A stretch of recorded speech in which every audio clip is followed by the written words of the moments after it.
안녕하십니까? 좋은 아침입니다.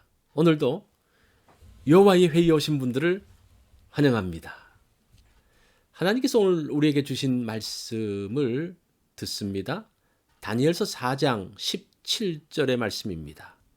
이는 순찰자들의 명령대로요 거룩한 자들의 말대로이니 지극히 높으신 이가 사람의 나라를 다스리시며 자기의 뜻대로 그것을 누구에게든지 주시며 또 지극히 천한 자를 그 위에 세우시는 줄을 사람들이 알게 하려 함이라 하였느니라.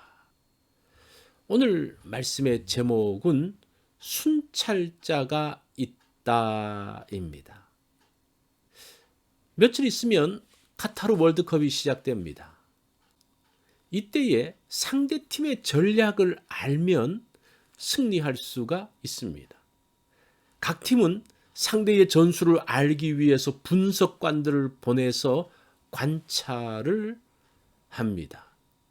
하나님도 관찰을 하시고 순찰하십니다. 13절 말씀이죠. 내가 침상에서 머릿속으로 받은 환상 가운데에 또 본즉 한 순찰자 한 거룩한 자가 하늘에서 내려왔는데 하나님께서도 세상을 관찰하기 위해 순찰자를 지금 보내십니다. 순찰자라는 뜻은 감시하는 자, 깨어있는 자라는 뜻입니다. 하나님께서 감시하는 자를 바벨론에 보내셨습니다. 이것이 느부갓네살 왕이 본 환상입니다. 이것은 첫 번 꿈을 꾼 지 25년이 지난 시점입니다. 이때에 느부갓네살의 통치 43년 중에 3분의 2가 지나는 시점이었습니다. 느부갓네살은 환상 중에 커다란 나무를 보았습니다. 그 나무에는 많은 열매가 달려서 만민이 먹을 만하고 들짐승과 공중의 새들도 그 나무 그늘에 모여들었습니다. 그때 하늘에서 한 순찰자가 내려왔습니다. 그 순찰자는 지체 없이 그 가지들을 자르고 나무를 베었습니다. 그러자 그곳에 있던 모든 짐승들이 떠났습니다. 남겨진 그루터기는 쇠와 놋줄에 매여서 방치되었습니다.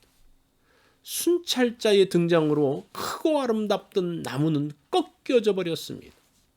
아름다움과 영광은 떠나고 그루터기만 쓸쓸히 남았습니다. 순찰자의 등장 이전과 이후의 모습입니다. 하늘에서 온 순찰자는 인간 세상을 돌아보기 위해 온 천사입니다.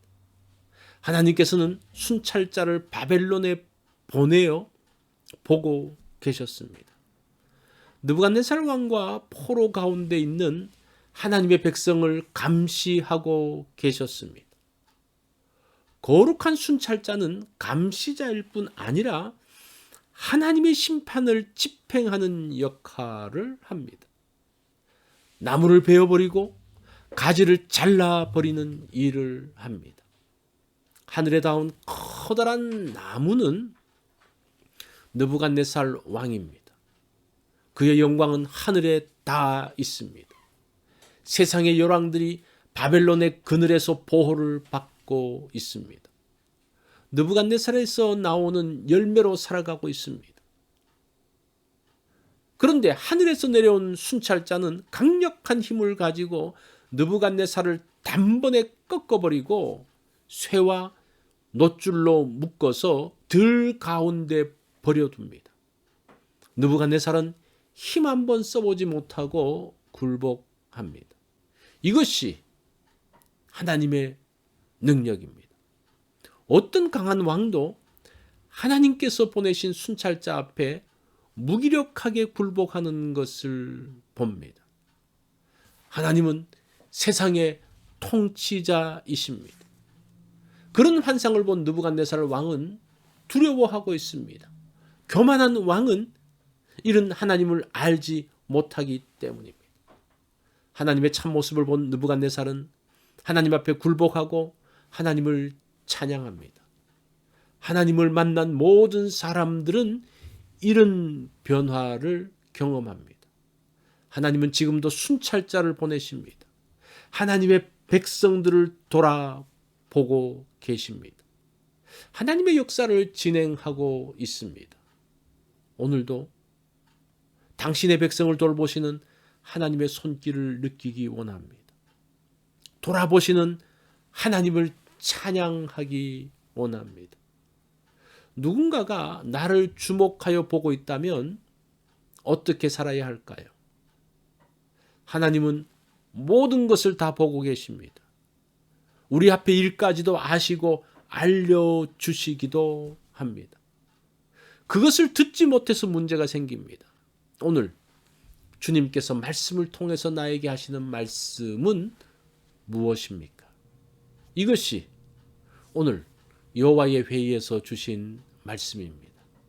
우리가 오늘 하루를 살면서 하나님이 보고 계심을 느끼면서 사는, 하나님의 임재를 느끼면서 사는 그러한 시간이 되기를 바랍니다.